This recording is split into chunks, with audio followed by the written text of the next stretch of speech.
Kau Yesus adalah Tuhanku, Tuhan yang baik, pelihara hidupku. Semua yang ada padaku bukti dari segala kasih-Mu. Yesus, Kau jalan kebenaran dan hidup, hanya padamu keselamatan hidupku. Tiada Tuhan yang seperti dirimu, Kau layakkan ku memanggilmu Tuhanku. Berikan kemuliaan.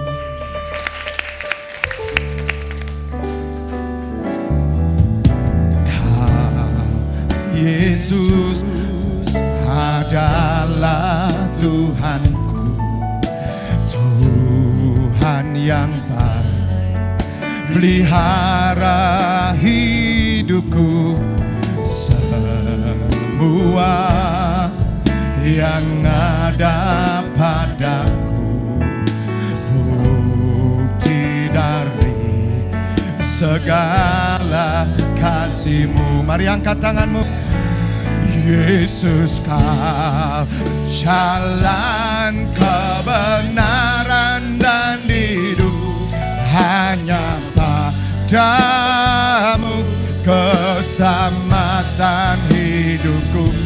Tiada Tuhan yang seperti dirimu, Kau layakkan ku memanggilmu Tuhanku.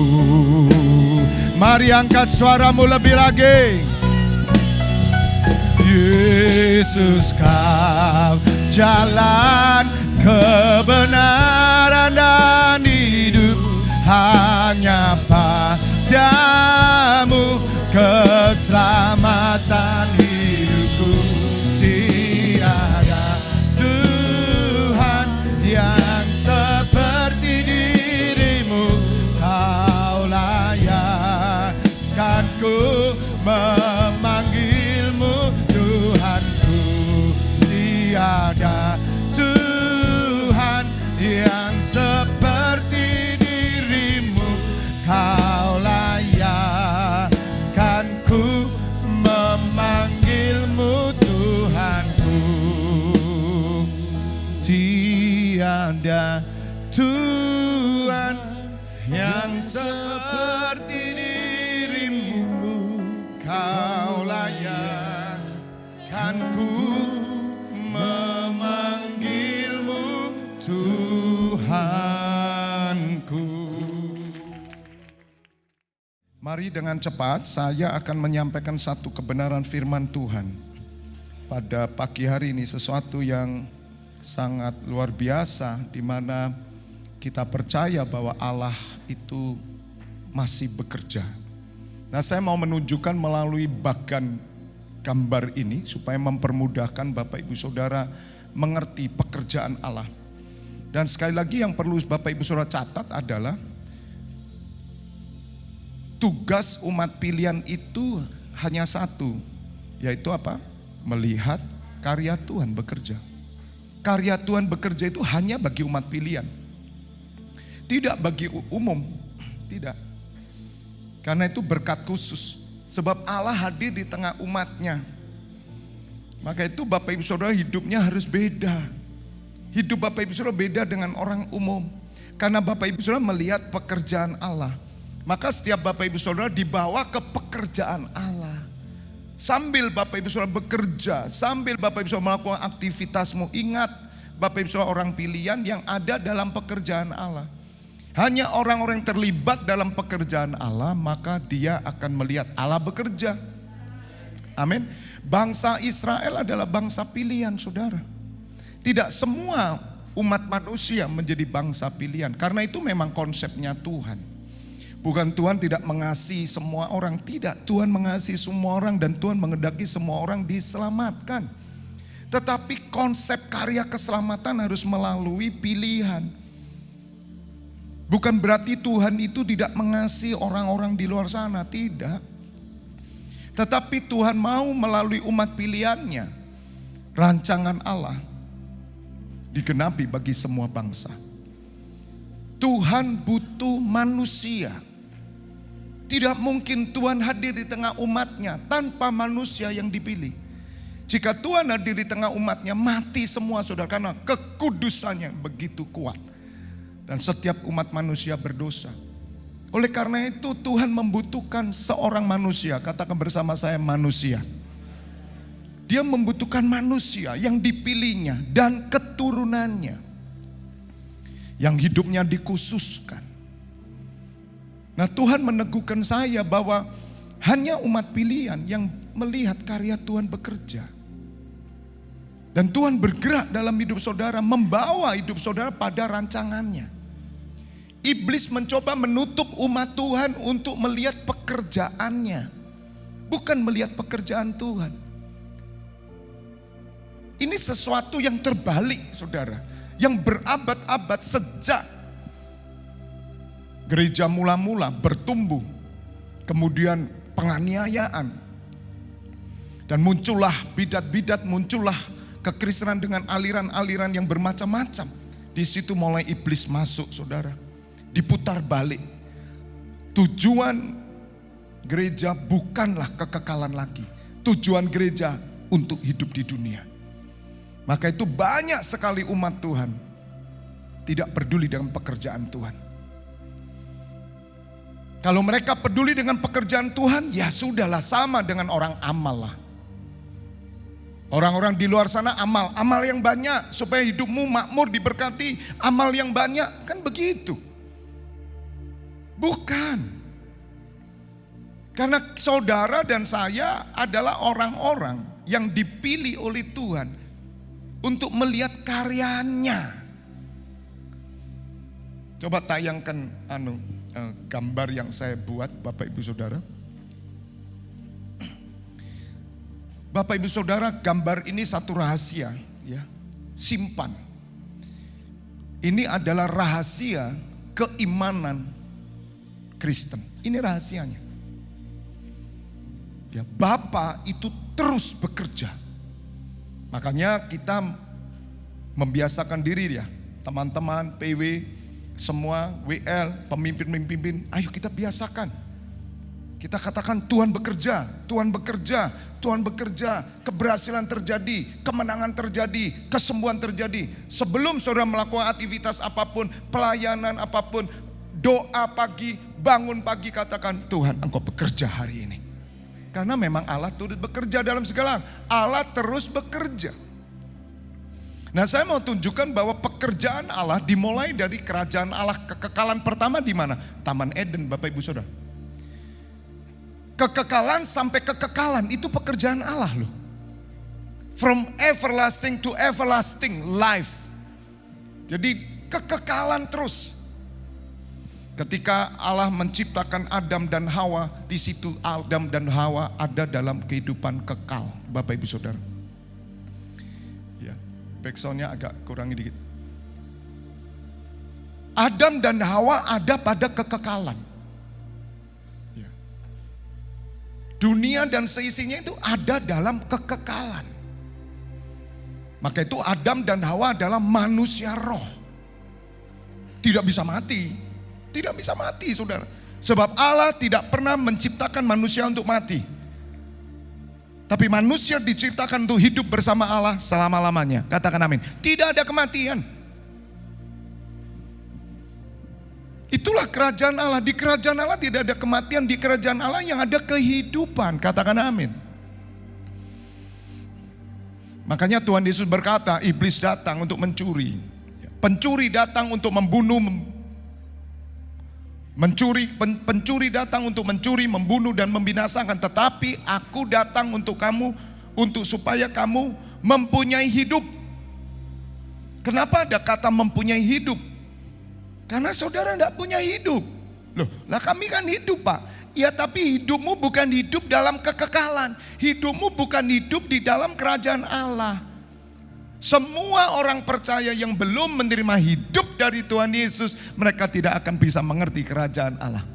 Sebelum kasih karunia Tuhan datang atas hidup mereka, mata rohani mereka dibuka, mereka mempunyai hidup. Saya sadar sejak tahun 98 saya menerima hidup. Saya merasa hidup ini lebih hidup. Itu dinyalakan aja AC-nya itu enggak apa-apa. Dingin ya, kedinginan sana. Kalau kedinginan enggak usah, enggak apa-apa, matiin. Jadi Bapak Ibu Saudara, bagaimana hidup lebih hidup? Kapan saudara bisa merasakan hidup lebih hidup? Ketika saudara percaya Tuhan Yesus. Nah saya kok enggak merasakan ya Pak? Ya karena kamu masih agama Kristen. Kamu belum menerima hidup karena kamu belum menerima Tuhan Yesus. Makanya minta maaf ya. Saya pun dulu begitu. Saya enggak ngerti nyanyi sukacita itu gimana. Nah, kenapa saya tadi deketi anak muda, ponaannya ibu toh? Karena dia belum ketemu. Dia hanya agama Kristen. Saya dulu agama Kristen. Saya suruh nyanyi, bagaimana nyanyi? Bagaimana nyanyi sukacita, bagaimana? Ya nggak bisa disalahkan karena dia belum menemui hidup. Tapi kalau saudara menemui hidup, sejak itu saya bisa memuji Tuhan. Saya bisa menyembah Tuhan. Saya bisa merasakan ada sukacita, damai sejahtera dalam hadirat Allah. Saya bisa menangis, saya bisa bersorak-sorai, saya bisa tersungkur karena saya memiliki kehidupan. Maka itu Bapak Ibu Saudara, Tuhan Yesus katakan kalau kamu percaya kepada aku, ya, Yohanes 10a, coba 10a, 10. Yohanes 10 ayat 10. Saya tunjukkan supaya Bapak Ibu Saudara ngerti dulu kehidupan kekal itu dan Allah bekerja untuk kehidupan kekal loh. Bukan bekerja untuk bisnismu saja loh. Kenapa Allah bekerja untuk bisnismu? Karena dia melihat kekekalan. Pencuri datang hanya untuk apa? Mencuri dan membunuh dan membinasakan. Nah, setan berhasil mencuri waktu itu di kekekalan. Kenapa kok bisa setan berhasil? Ya karena Adam menyerahkannya kepada setan. Sejak itu dunia ini, bumi ini sudah bukan lagi kekekalan. Tapi bumi ini menjadi fana. Dunia ini menjadi fana. Dan Tuhan Yesus berkata, aku datang, lihat saudara, supaya mereka mempunyai apa? Hidup. Supaya mereka memiliki hidup. Loh, saya baca ayat ini pertama kali dulu. Loh berarti saya gak punya hidup dong dulu. Iya kamu gak punya hidup. Lah hidup yang kehidupi apa ini? Ya hidup dari kefanaan, kematian. Saudara tidak punya hidup yang kekal. Orang yang punya hidup yang kekal di dalam hatinya, orang ini tidak akan pernah bisa dibatasi oleh persoalan dunia.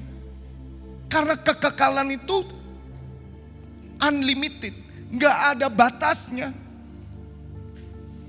Bahkan langit pun takkan dapat membatasi pekerjaan Tuhan dalam hidup kita. Supaya mereka mempunyai hidup dan mempunyai dalam segala apa? Kelimpahan. Bukan cuma mempunyai hidup saja, tapi mempunyai dalam segala kelimpahan. Kok bisa kelimpahan? Karena Allah bekerja terus di dalam kehidupan kekal. Amin. Yang setuju tepuk tangan dulu buat Tuhan Allah kita. Nah kembali Bapak Ibu Saudara, mari saya tunjukkan bagannya kembali ya. Kalau bisa wajah saya kelihatan ya bagus, kalau nggak bisa nggak apa-apa.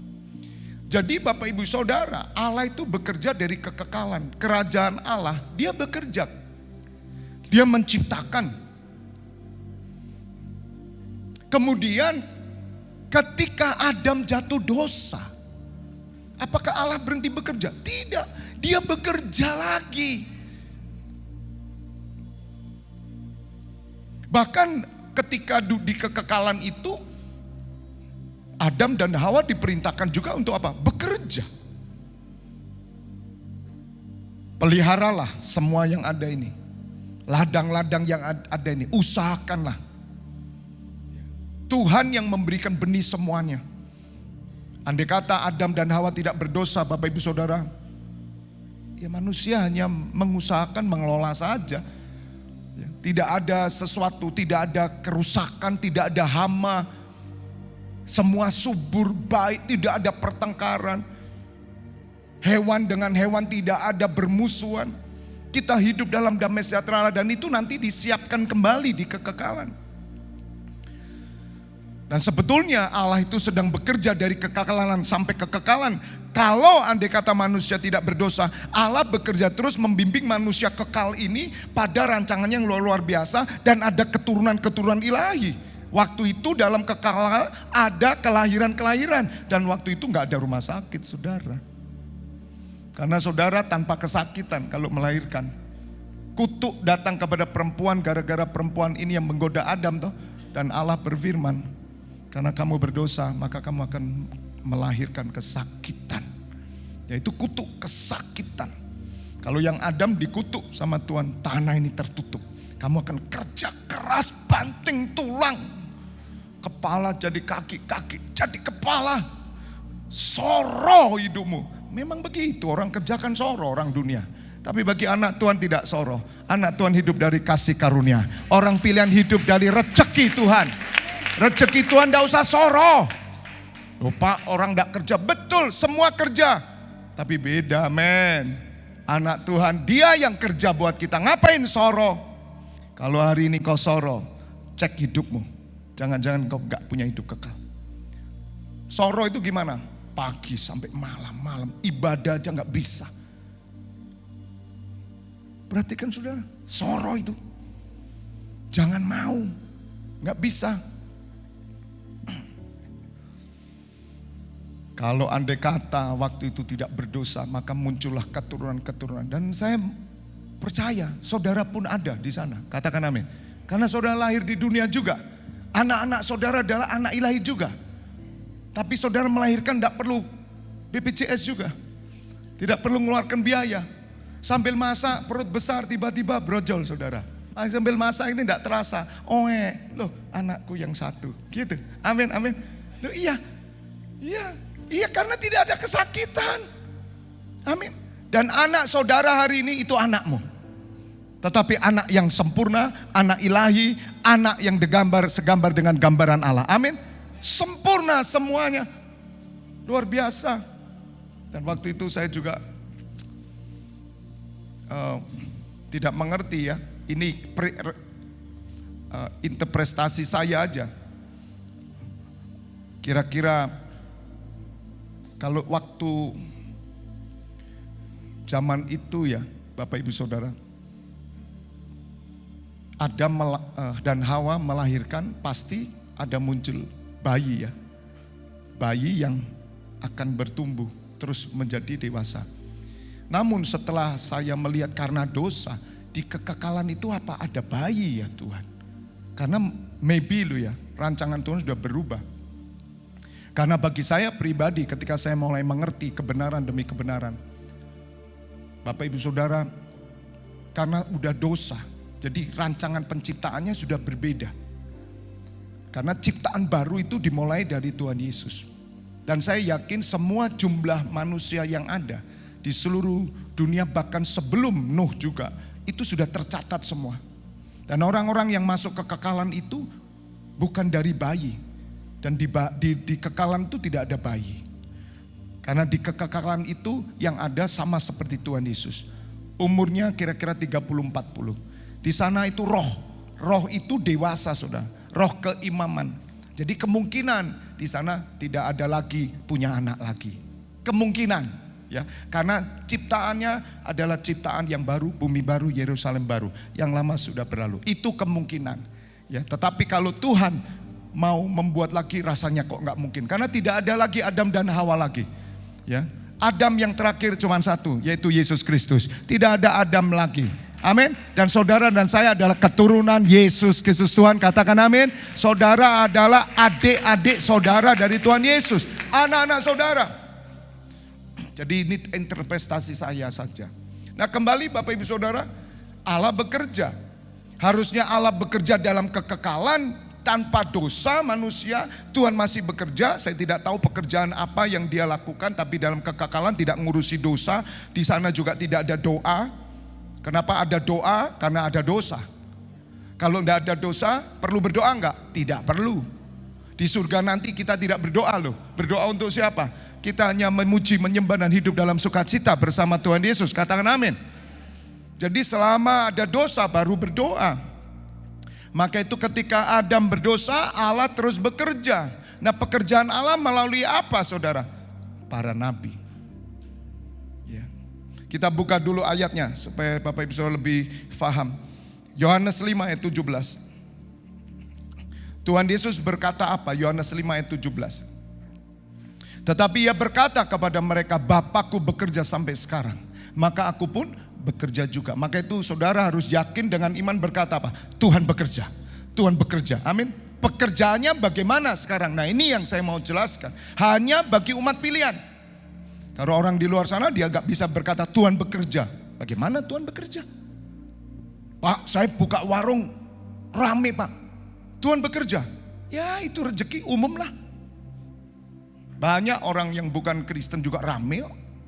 Malah orang Kristen buka warung sepi, gak payu, kalah rame. Betul? Tapi orang dunia kok rame Pak? Ya karena kamu dipanggil bukan untuk buka warung. Kamu dipanggil sebagai imam untuk berdoa. Katakan amin. Rezeki kita datang dari Tuhan. Buktinya lihat itu. Bagaimana Bapak bekerja sekarang? Makanya kesaksian hidup saudara itu harus beda.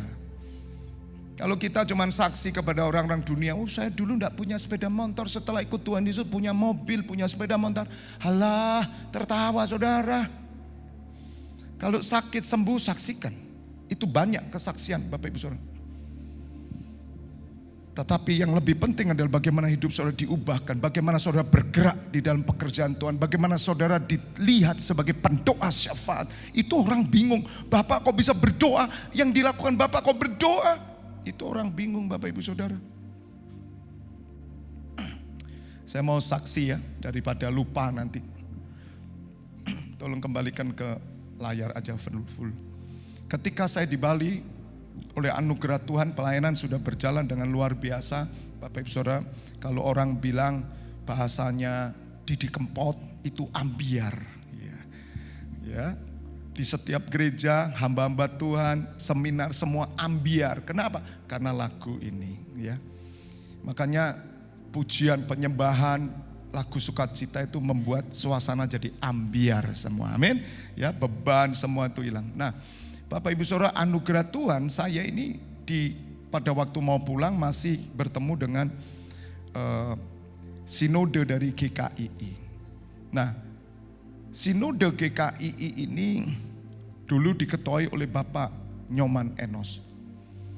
Dia tokoh sampai hari ini. Ketua sinodenya sudah digantikan yang lain.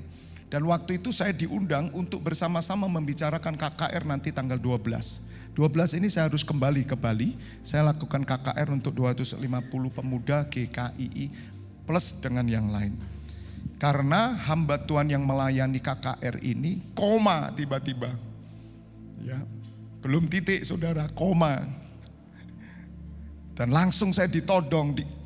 Waktu Bapak ini pendeta dari Manado, nanti saya akan ditemukan dengan Pak Marlon. Dia salah satu tokoh GBI di Tomohon dan saya kepingin ketemu untuk bicara dan Bapak ini yang menunjuk. Itu hamba Tuhan yang ngajarkan doa itu suruh bicara. Saya usahakan hadir. Kemudian Ibu Pendeta Kristi langsung nodong saya, Pak apakah ini kabar buruk atau kabar baik? Karena Bapak yang akan berbicara di KKR Pemuda tanggal 12. Tanggal 12 kan tinggal 1 minggu lagi. Koma Pak, merinding saya saudara. Dan Bapak itu menunjuk Bapak siap. Oh kalau sudah kayak gini udah tahu saya saudara. Siap, padahal 16-nya kan ke Jakarta saya. Siap. Nah panitia ini mengajak saya berkumpul ketika hari Senin saya akan pulang ke Malang. Setelah makan pagi saya diajak ketemu di satu rumah, kita berkumpul bersama-sama. Disitulah saya kenal dengan Bapak Pendeta Nyoman Enos. Umur 75 tahun dan istrinya baru saja meninggal. Dan Pak Pendeta ini cerita tentang bagaimana kegerakan kekristenan di Bali. Saya tanya, Bapak asli orang Bali? Ya, Saya Nyoman Enos. Orang bingung kok ada namanya Nyoman kok Enos. Kan tidak ada sebetulnya. Dan dia cerita bagaimana bisa menjadi Kristen. Karena bapaknya itu Kristen. Kenapa bapaknya Kristen? Bapak Ibu Saudara lihat Allah bekerja. Saya kasih tahu. Tuhan itu bekerja luar biasa. Tahun 1928, Bapak Ibu Saudara, ada seorang hamba Tuhan dari Cina namanya Chang Tohang. Bapak Chang Tohang, dia dari misionari yaitu Kemah Injil. Tapi dalam bahasa Inggrisnya saya lupa apa. Istilahnya bukan Kemah Injil, tapi nama lain. Bapak Chang Tohang ini datang, tiba di Bali. Dan dia misionari di Bali. Tahun 1928. Ketika itu di Bali sangat kuat, saudara, dengan mistiknya sangat kuat. Di sana ada raja, ya, Raja Leak. Dan itu penguasa-penguasa, saudara. Jadi wilayah Sanur dan wilayah Denpasar misalkan. Ini kalau beradu untuk menguasai wilayah, itu gurunya dan gurunya, jadi guru dan guru perguruan ini, dia perang. Siapa yang menang? Nah Bapak Ibu Saudara, ada satu guru, ya, ini juga ilmunya tinggi, dia bertempur dengan Raja Sanur. Waktu itu saya lupa apakah Denpasar yang ini. Namanya panggilannya Pangluitan atau gimana gitu pokoknya istilahnya. Nah ketika mereka perang, saudara, kalah. Bapak yang di Denpasar ini ya, kalau tidak salah ya, pokok kalah. Nah kalau kalah, saudara, maka dia harus mati.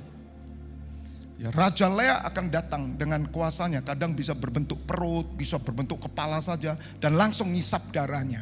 Itu mati, saudara. Dan kalau datang itu biasanya waktunya Kliwon. Nah bapak ini kan kalah, sudah nyerah, udah mati. Tapi dikasih kesempatan sama raja yang di Sanur ini, berkata, silakan bapak, saya kasih waktu 3 bulan, nikmati hidup, setelah itu bapak akan mati. Mereka tahu, saudara, siap. Ya udah, mereka siapkan diri untuk kematian 3 bulan. Nah, rupanya bapak ini mendapat info dari teman-temannya. Karena dia pernah mendengar satu pepatah bahwa jika kamu mau mencari ilmu, carilah ke Cina. Kan begitu ya? Ya. Kalau mau mendapatkan ilmu, berangkat ke Cina. Nah, di sini ada orang Cina namanya Chang Tohang. Dia datang dari Cina, dia ada di Bali. Coba kita ke sana. Kita belajar ilmu. Bapak Ibu Saudara, bapak ini datanglah ke Pak Chang. Ditemui, dia cerita bahwa 3 bulan dia akan mati. Ditanya sama Pak Chang, siapa musuhnya? Raja Leak. Pak Chang berkata, oh gak ada apa-apanya, segini lah. Loh kok bisa? Karena saya punya ilmu. Dan buku saya itu, bukunya itu tebal, saudara, hitam. Itu Alkitab Cina, tebel, gede, kulit. Nah dipikir sama Pak Pangluitan ini, gak namanya kira-kira begitu. Itu ilmu gelap begitu loh, kan hitam bukunya. Saya mau tahu Pak. Oh oke. Kalau bapak memang benar-benar mau mengalahkan Raja Leak, maka bapak harus percaya kepada Tuhan Yesus. Dia ceritakan Tuhan Yesus. Mau ndak mau Bapak Ibu Saudara, karena ya 3 bulan lagi mati. Jadi mau ndak mau dia harus terima. Syaratnya satu, percaya, bertobat. Semua yang kau sembah, dewa-dewa siapapun, singkirkan. Dan ikut saya, belajar. Dan ibadah, menjadi Kristen. Bapak ini rundingan dengan istri, anak-anak, dan memutuskan, toh saya harus mati. Kita harus coba ini. Mungkin saja ilmu ini lebih tinggi. Dan Bapak Ibu Saudara, akhirnya Bapak ini menerima Tuhan Yesus, dibaptis. Dia juga bersihkan semua penyembahan-penyembahannya. Dan kemudian rumahnya dipakai untuk ibadah. Dipasanglah yang namanya kayu palang. Orang Bali bilang kayu palang itu salib. Dipasang saudara salib. Dan kemudian mereka menyembah, beribadah. Dipimpin oleh Pak Chang Tohang. Setelah berjalan 3 bulan Bapak Ibu Saudara. Dia lihat kira-kira itu Kamis Kliwon. Bapak ini duduk di ruang tamu, dia tunggu.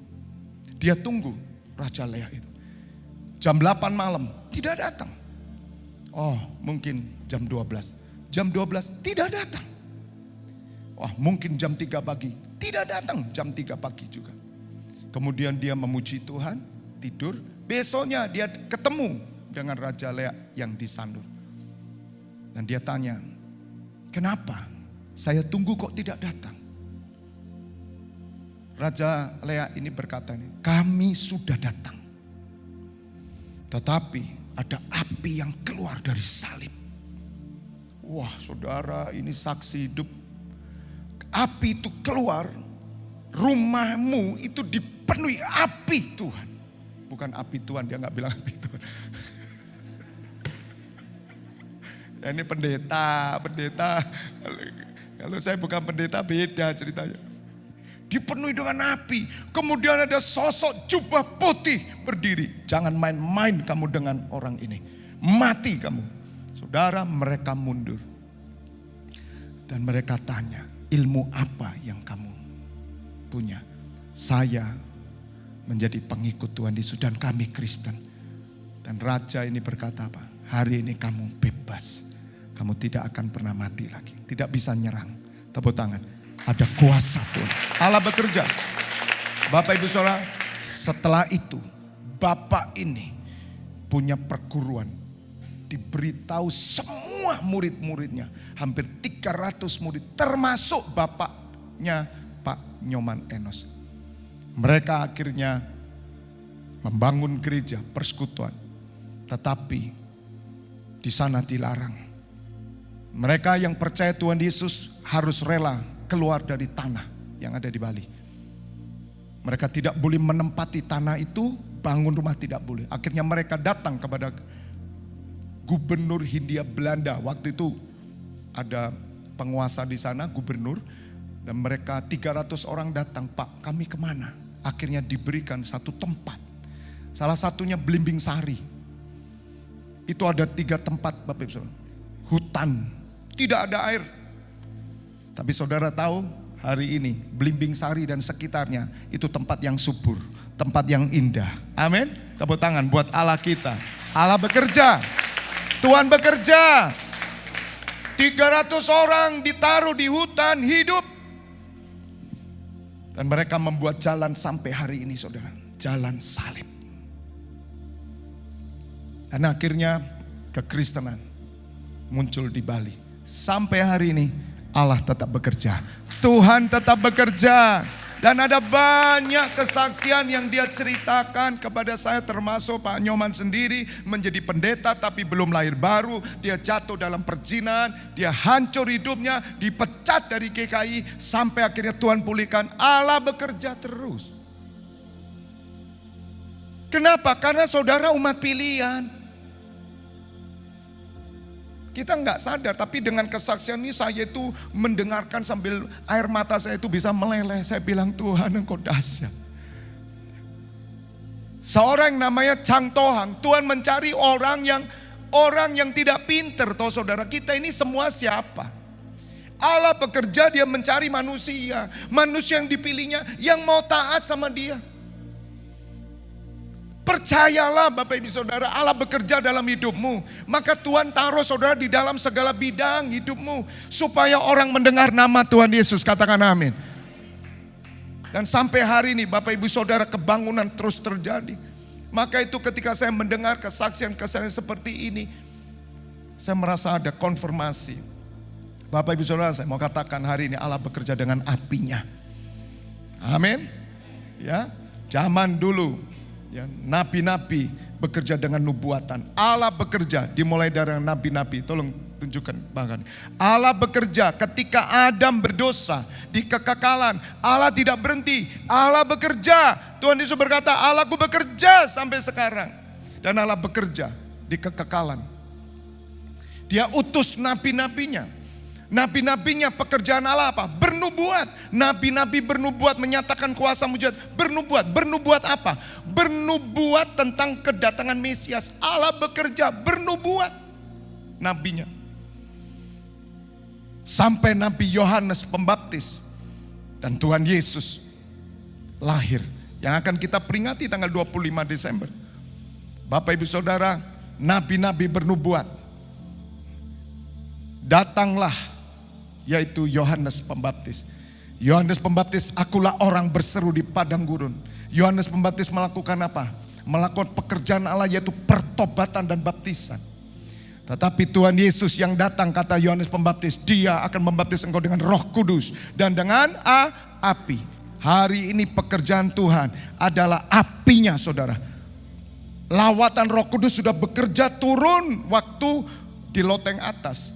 Murid-murid menunggu janji Bapa dan mereka dipenuhi, dan itulah pekerjaan Roh. Tapi hari ini apa, saudara? Hari ini Tuhan bekerja dengan apinya. Maka itu kita berdoa, Tuhan kami minta kirim apimu ya Bapa. Sebab api Tuhan itu yang bekerja. Maka itu saya langsung mendapatkan gambar, yaitu bangsa-bangsa yang akan dipenuhi dengan api Tuhan. Api Tuhan bekerja, dikonfirmasi. Kuasa-kuasa kegelapan tidak akan tahan melihat api Tuhan. Dan percayalah Bapak Ibu Saudara, orang yang hidupnya memuji, menyembah, berdoa di rumahnya akan dipenuhi api Tuhan. Tidak ada satu kuasa kegelapan pun, tidak ada kutuk, tidak ada sesuatu pun yang bisa terjadi. Apapun, katakan amin. Maka itu tahun 2023 nanti saya rapat, saya mengajak setiap rumah umat Tuhan. Taruh api Tuhan di sana. Ambil waktu 1 jam, terserah saudara. Ambil 24 pintu gerbang surga. Yang mana saudara? Karena apa yang kau lakukan itu menaruh tabut perjanjian, Bapak Ibu Saudara. Saya pernah mengalami, ada Pak, kuasa-kuasa santet. Ada, karena saya pernah disantet. Dan yang nyantet juga berkata bahwa tidak ada satu ilmu pun bisa tahan di hadapan Tuhan Yesus. Mari Bapak Ibu Saudara taruh, ya toh, taruh tabut perjanjian itu. Yaitu ketika saudara berdoa. Karena Allah bekerja melalui doa. Dan doa orang benar jika sungguh-sungguh didoakan, besar kuasanya, katakan amin. Kembali Bapak Ibu Saudara, Allah bekerja melalui nabinya. Allah bekerja melalui Tuhan Yesus. Apakah berhenti? Tidak, Allah bekerja melalui rasul-rasulnya. Untuk menyatakan apa? Menyatakan bahwa Mesias sudah datang. Tapi orang Yahudi sampai hari ini belum percaya, Bapak Ibu Saudara. Apakah Allah berhenti bekerja? Tidak, rasul-rasul sudah mati. Allah bekerja melalui siapa? Gerejanya, melalui gembala. Lihat Bapak Ibu Saudara. Maka itu nanti KKR tanggal 12 Desember saya diberi tema tunduk kepada otoritas gereja, pemerintah dan orang tua. Harus ngomong ke anak muda. Saya harus ngomong bahwa gereja itu punya otoritas. Gereja bukan sekedar gedung, Bapak Ibu Saudara. Gereja bukanlah gedung. Maka itu Allah bekerja melalui gerejanya. Melalui siapa? Gereja tidak bisa Allah bekerja melalui gedung. Tidak ada. Sebab Allah mencari manusia. Maka itu kenapa firman menjadi apa? Manusia. Kenapa firman jadi manusia? Karena Allah membutuhkan manusia yang mau bekerja sama untuk menyatakan pekerjaannya. Siapakah manusia itu? Manusia yang mau memikirkan perkara-perkara di atas. Katakan amin, tolong gambarnya. Maka itu saya katakan dalam Kolose 3 ayat 1. Di sana dikatakan, Kolose 3 ayat 1, coba buka. Karena itu kalau kamu dibangkitkan ya bersama dengan Kristus, lihat saudara. Cari apa? Cari apa? Perkara di atas. Pak, kami kok diajar cari perkara di atas, Pak. Kan orang itu hidup ya cari duit dong, Pak. Cari makan, tidak. Carilah perkara di atas. Saudara yang mencari perkara di atas, Allah hadir di dalam hidupmu. Allah bekerja, Allah membela, apinya turun, melindungi. Boleh orang benci sama saudara, mau santet, mau teluh, mau kutuk apapun, tidak akan menyentuh engkau. Siapa yang mengutuk engkau, dikutuk oleh Allah. Tapi kalau saudara tidak punya api Tuhan, saudara tidak hidup di dalam perkara di atas, oh enggak bisa. Ada banyak orang Kristen jebol hidupnya oleh kuasa-kuasa gelap. Karena apa? Karena mereka mulai menyimpang, mereka mulai berzina secara rohani, jasmani. Karena mereka ditipu setan. Karena mereka pikir bahwa yang punya otoritas Allah itu hanya para pendeta. Tidak, saudara. Siapa yang mau memikirkan perkara di atas gitu aja. Loh Pak, saya kok nggak mikir ya Pak ya? Ya mikir sekarang dong. Ayo saya doakan. Ciri orang lahir baru, pikirannya tertuju kepada pekerjaan Tuhan. Itu ciri orang lahir baru. Dia mulai mikirkan keselamatan. Karena dia sadar dia sudah diselamatkan. Dia ingin orang lain diselamatkan. Makanya dikatakan carilah apa? Perkara yang di atas. Terus di mana Kristus ada. Di mana Kristus ada? Duduk di sebelah kanan Allah. Mari Bapak Ibu Saudara. Bagaimana Bapak terus bekerja dalam hidupmu? Kalau engkau izinkan Allah bekerja melalui gerejanya, makanya saudara digembalakan. Allah bekerja melalui umatnya loh saudara. Dia kerja terus. Nah umatnya apa? Dalam pekerjaan saudara, dalam pernikahan, dalam keluarga, dalam kelahiran. Saudara, kelahiran anakmu, cucumu itu bukan kebetulan. Kenapa cucumu tidak lahir di orang lain? Kenapa lahir masuk keturunan orang benar? Karena Allah bekerja. Kelahiran anak kita, kelahiran cucu kita, keturunan kita. Kalau saudara mempunyai menantu, kalau saudara mempunyai anak, semuanya ada dalam rancangan perkara di atas. Tidak ada satupun di dalam keluarga saya yang keluar dari rencana Allah. Allah bekerja. Maka itu cari menantu yang baik. Menantu yang sesuai dengan pekerjaan Allah dong. Cari anak yang baik. Kok cari anak yang baik, orang lahir ya Pak. Amin. Bisa ngerti ya? Sebab banyak orang Kristen tidak ngerti Allah bekerja. Anaknya kawin sama siapapun oke. Kalau ada orang Kristen anaknya kawin dengan siapapun oke, dengan agama apapun oke, kita jelas tahu orang ini belum lahir baru. Kristennya masih KTP. Ya wajar, kayak saya dulu Kristen KTP. Tidak ngerti kebenaran. Makanya saudara, mau kawin sama apa saja, yang penting baik. Bukan benar. Maka itu Bapak Ibu Saudara, saya berharap saudara mengerti bahwa Allah bekerja dalam hidup kita sekecil apapun. Bahkan kematian saudara pun Allah bekerja, katakan amin. Sebab Allah yang membangkitkan Tuhan Yesus dari dalam kubur, naik ke surga. Itu Allah bekerja. Allah yang membangkitkan Tuhan Yesus. Dia juga yang akan membangkitkan saudara bersama-sama dengan rohnya. Katakan amin. Allah bekerja. Untuk kemana? Kekekalan. Jadi tujuan hidup saudara adalah kekekalan. Jangan pernah saudara melupakan pekerjaan Allah dalam hidupmu. Kalau saudara bekerja, maka saudara harus tahu pekerjaanmu ada dalam rancangan Allah. Kalau Anda bekerja ikut orang, sama itu pun ada dalam rancangan Allah. Untuk apa? Membawa engkau pada kekekalan. Membawa saudara pada rancangannya. Katakan amin. Semua dilakukan bangsa Israel dalam rangka keselamatan. Semuanya tidak pernah tidak terhubung dengan keselamatan. Sampai hari ini. Jiwa-jiwa itu melalui saudara dan saya. Kalau saudara sadar bahwa saudara adalah manusia yang dipilih Tuhan, saya percaya hidupmu akan dimuliakan oleh Tuhan. Tepuk tangan bagi Allah kita.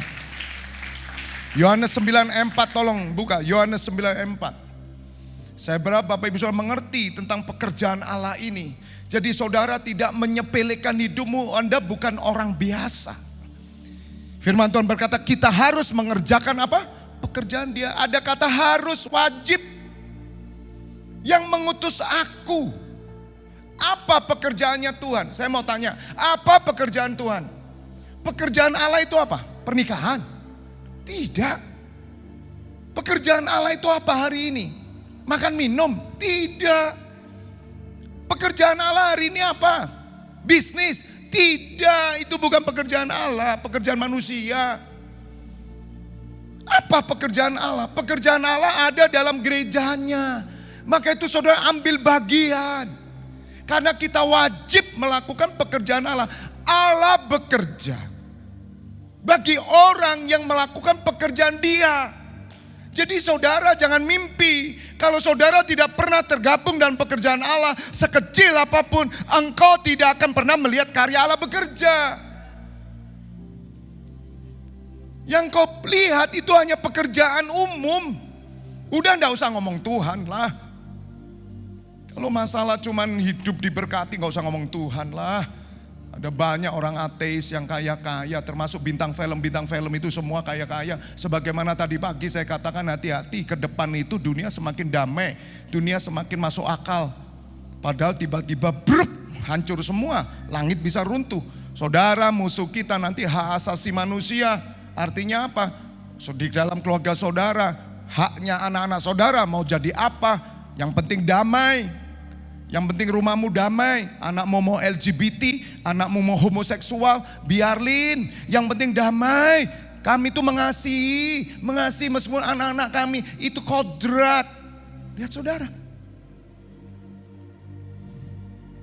Dan ada banyak kemurtatan terjadi karena Tuhan Yesus berkata apa? Sebelum datangnya hari Tuhan, kemurtatan harus terjadi. Siapa orang murtad? Apakah meninggalkan gereja, meninggalkan agama? Tidak. Saudara mulai meninggalkan pekerjaan Tuhan. Saudara udah pikir, udah duduk di kafe aja enak. Yang penting kita baik. Udah gak usah lakukan apa-apa. Itu akan terjadi loh Bapak Ibu Saudara. Hati-hati. Yang berbahaya itu keturunan kita nanti. Generasi Z. Sebab generasi Z pintar-pintar saudara. Kalau saudara mulai hari ini saudara tidak kolot dalam ibadah. Saudara biarkan anakmu tidak ibadah. Biarkan anakmu mencapai cita-citanya. Saudara akan mengerti kebinasaan terjadi. Hati-hati. Siapa yang membangun sekarang? Saudara, untuk menyatakan apa? Allah bekerja. Bagaimana saya bisa tahu Allah bekerja? Sejarah membuktikan. Alkitab membuktikan hanya orang yang terlibat dalam pekerjaan Allah, Allah bekerja. Kenapa Musa ditunjukkan kuasa Tuhan membelah laut? Karena dia mau dipakai Tuhan. Hanya orang yang mau dipakai Tuhan, dia akan melihat laut terbelah dalam hidupnya. Dia akan melihat badai akan berhenti. Dia akan melihat kutuk tidak akan terjadi dalam hidup. Dia akan melihat kuasa Allah bekerja. Makanya itu Bapak Ibu Saudara, libatkan diri dalam pekerjaan Tuhan. Apa pekerjaan Tuhan Bapak? Ada doa pagi, ada pengajaran, ada doa malam, ada ibadah raya. Dan bagaimana saudara hidupmu menjadi saksi Tuhan. Itu pekerjaan Tuhan. Apa yang dilakukan Tuhan Yesus? Hidup Tuhan Yesus hanya melayani Bapa. Lihat Tuhan Yesus apa yang dilakukan. Dia berdoa. Subuh-subuh dia berdoa. Ngapain Pak subuh-subuh berdoa? Ya tanya dong sama Tuhan Yesus nanti kalau di surga. Tuhan Yesus kenapa subuh-subuh? Jam 12 siang aja berdoa. Tidak pernah di Alkitab dikatakan Tuhan Yesus melayani jam 12 siang baru keluar. Ngopi lagi. Gak ada. Pagi-pagi benar. Saya tuh berpikir terus Tuhan Yesus kenapa bangkit pagi-pagi benar? Apa enggak ada waktu lagi tuh? Udah disalkan bisa jam 12. Anak muda sekarang gimana? Bangunnya jam berapa? Jam berapa? Hah? Jam 10, 11, 12. Kenapa? Kan enak ya kita ya. Tuhan Yesus bangkit aja siang-siang. Maghrib sekalian aja. Jam 6 sore gitu loh. Jadi pulang kerja enak. Kenapa? Karena Tuhan mau supaya Bapak Ibu Saudara melakukan pekerjaan Dia. Karena apa? Itu yang dikehendaki Allah Bapa di surga. Makanya yang tidak ikut doa pagi Sabtu ya, kelihatan saudara ya. Saya serius loh ya. Kalau tidak datang, saya minta tolong nanti gantikan Pak Hendra atau siapapun di sini, saya akan ke rumah saudara. Ya, tak turui bareng di sebelahmu. Ayo, tak keloni sampean. Ya. Haleluya. Yang di Purwodadi, Purwosari ya, Purwodadi ya. Ikuti streaming ya. Streaming ya. Sungguh loh saudara, tak datangi, tak keloni sampean. Lebih baik kalau tiap Sabtu nanti banyak yang datang, ya sudah biarin, di sini nggak ada khotbah, biar Pak Hendra siapa, saya tak ke rumah saudara. Kenapa saudara tidak ngerti? Karena kau tidak melihat Allah bekerja. Kalau saudara melihat Allah bekerja, engkau bisa melakukan pekerjaan Dia dan kau rela, karena di situ dikatakan kamu harus, katakan amin. Ada banyak orang, Pak, yes, Tuhan bekerja. Bekerja apa? Tuhan bekerja di restoran saya. Bekerja apa? Alasannya Tuhan bekerja di restoranmu apa? Alasannya apa? Tuhan bekerja di pabrik saya. Alasannya apa? Tuhan bekerja di anak saya. Alasannya apa? Coba tuh, renungkan. Apa dasar Allah bekerja? Berbeda kalau ada perusahaan yang menyisihkan 10% untuk pekerjaan Allah. Allah akan bekerja di perusahaan itu. Berbeda kalau anak-anak saudara melayani Tuhan. Dia akan bela anak-anak saudara. Berbeda kalau restoran saudara untuk melayani Tuhan. Walaupun Anda bekerja, engkau menyisihkan sebagian hidupmu untuk melayani Tuhan. Berbeda saudara, Dia akan bekerja dalam hidupmu. Tapi kok tutup Pak saya Pak? Padahal saya sudah pelayanan doa pagi, doa malam, tapi baru buka seminggu sepi Pak, tutup. Allah itu bekerja. Saudara, Tuhan itu terus bekerja. Pekerjaan Tuhan itu tidak sama dengan maksudmu. Amin. Tapi kalau saudara percaya Allah menyertai saudara, rezeki itu datang dari Tuhan. Teman saya, Bapak Ibu Saudara, dia pernah jatuh hancur hidupnya. Pada waktu itu zaman masih belum ada HP. Dia buka di rumahnya, kontrakan, tempatnya lempit saudara. Dia buka HP, etalase dipinjemi orang. Tapi waktu itu teman saya lihat saudara, sungguh-sungguh saudara terlibat. Saudara tahu, itu tempat ramai sekali. Sampai akhirnya nomor 1 di Kota Malang waktu itu. Dan Bapak ini mulai tergiur dengan dunia lagi. Dan hari ini zim-zim sama dengan orang-orang. Ya jemaat biasa. Aneh ya, memulai dengan roh, mengakhiri dengan daging. Lihat saudara. Tuhan yang mulai bekerja, dengar. Kalau Tuhan bekerja dalam hidupmu, Dia tidak pernah membuat engkau turun. Itu bukan bicara soal materi. Tapi engkau terus naik. Engkau akan dipakai Tuhan menjadi saksi. Andai kata teman saya bertahan terus mengikuti pekerjaan Allah yang dimulai dari tempat yang kecil. Kemudian Tuhan angkat, kemudian dia lupa diri. Andai kata dia tidak lupa diri saudara. Saya percaya dipakai Tuhan dengan luar biasa untuk kemuliaannya. Tapi banyak orang yang gagal. Kembali Bapak Ibu Saudara. Jangan takut. Apapun yang terjadi dalam hidupmu, di situ Allah bekerja. Anda harus punya iman. Asal yang kau lakukan adalah sesuatu yang benar, sesuatu yang baik. Saudara sudah buka usaha, udah benar, masamu udah benar, enak. Rezeki kan datang dari Tuhan. Kita nggak tahu, rezeki saudara berbeda dengan orang di luar sana. Katakan amin. Tapi kalau memang Tuhan izinkan tutup, Allah turut bekerja, tutup. Gak usah bingung. Abraham sumur ditutup, dia buka lagi. Karena itu bukan tujuan Allah untuk membuat saudara sibuk dengan pekerjaan. Tapi Tuhan membutuhkan engkau untuk engkau melayani Dia dan sibuk dengan perkara-perkara di atas. Katakan amin. Tepuk tangan buat Tuhan Allah kita. Jadi jangan pernah mimpi saudara kalau Tuhan bekerja, saudara tidak melakukan apa-apa. Saya kasih tahu, Daud aja berkata, sejak aku muda sampai tua, tidak pernah orang benar ditinggalkan Tuhan. Itu sumpah saudara, saya kasih tahu, sampai saya berani sumpah.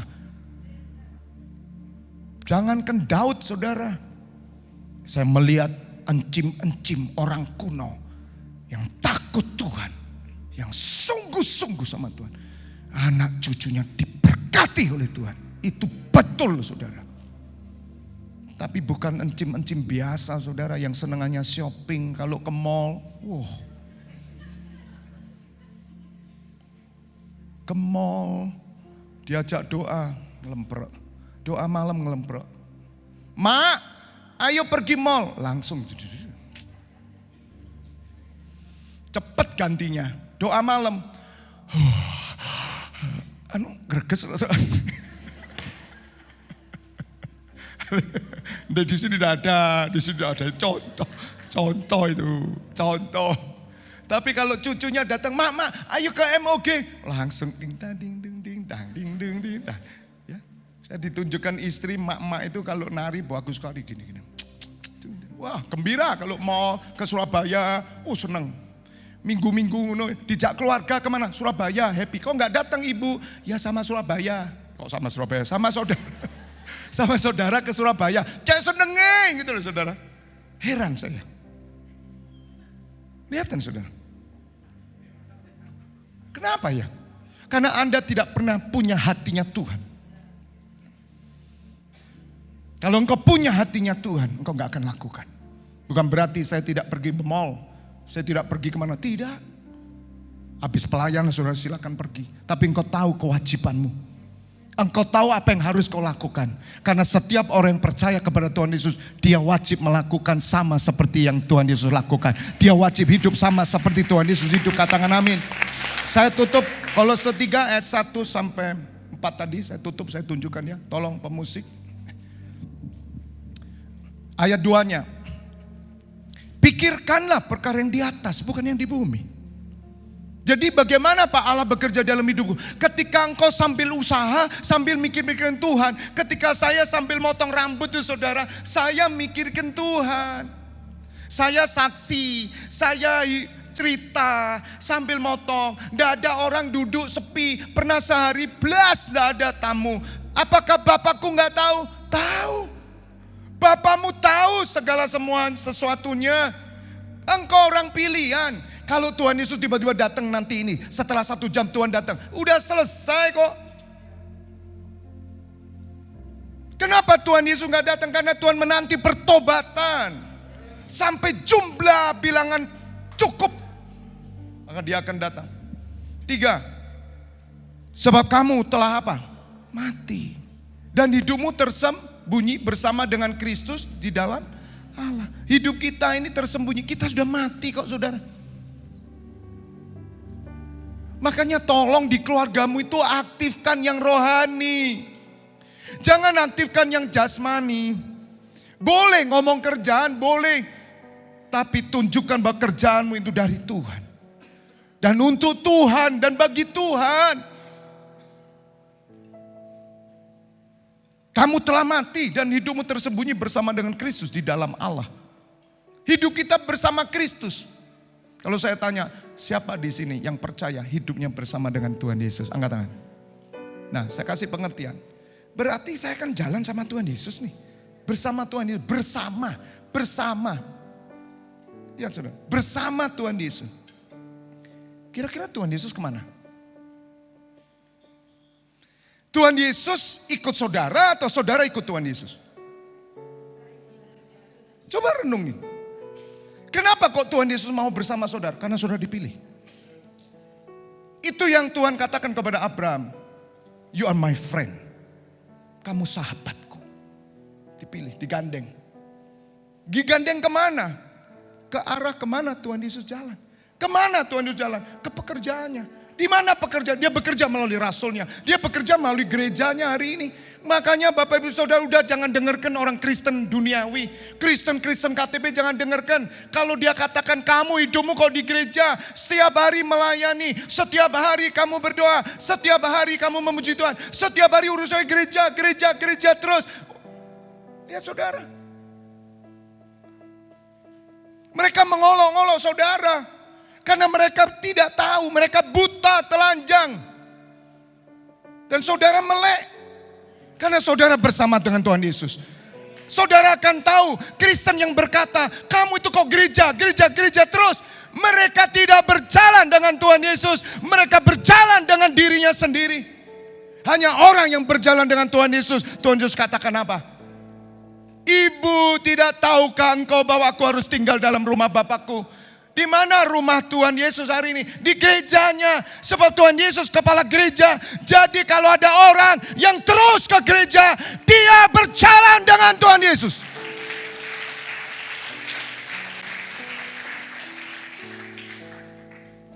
Anda rela kekurangan untuk gereja. Anda rela tidak punya mobil untuk gereja. Anda rela menderita untuk gereja. Saudara, engkau berjalan bersama Tuhan Yesus. Jangan bangga kalau saudara pikir saudara sama sekali tidak ada waktu untuk gereja. Anda berkata berjalan bersama Tuhan Yesus. Di mana Tuhan Yesus? Di rumahmu? No. Kepalanya ada di gereja. Di sini. Kalau saudara mau melayani Tuhan, layani Tuhan Yesus. Di mana saudara melayani Tuhan Yesus? Di gereja. Tepuk tangan.